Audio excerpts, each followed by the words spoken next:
সিউড়ি শহরের মাঝে রাস্তায় মাছ, অবাক লাগলেও রাস্তায় বাঁশ বেঁধে অবরোধ করে মাছ ধরতে দেখা গেল স্থানীয় বাসিন্দাদের। যাদের এদিন এইভাবে মাছ ধরতে দেখা গেল তাদের দাবি 18 বছর ধরে নাকি তারা এইভাবেই রাস্তাতে মাছ ধরছেন। ঠিক কি ঘটনা ঘটলো শহরে?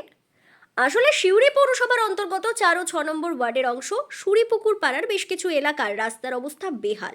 রাস্তার অবস্থা এমনই যে সামান্য বৃষ্টি হলেই বিপুল পরিমাণ জল জমে থাকে।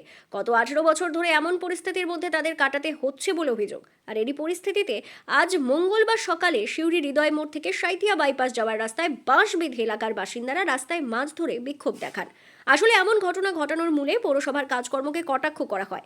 রাস্তায় বড় বড় খালের কারণে বিভিন্ন সময় দুর্ঘটনা থেকে শুরু করে নানা সমস্যা তৈরি হচ্ছে।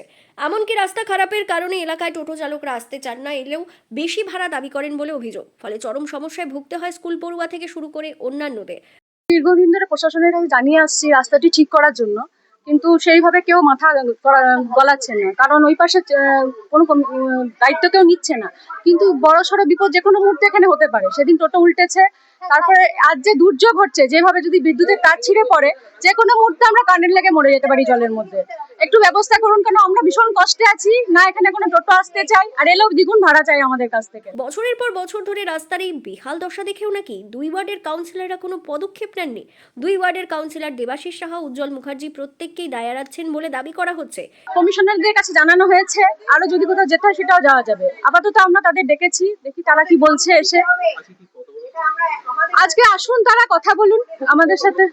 হ্যাঁ, আজকে আমরা দেখাচ্ছি, সবাইকে ডেকেছি যে কি অবস্থা, আপনারাও তো দেখতে পাচ্ছেন কি অবস্থা। আমরা এখানে পেরোতে পারছি না, পুরো পুকুর মনে হচ্ছে রাস্তার মধ্যে।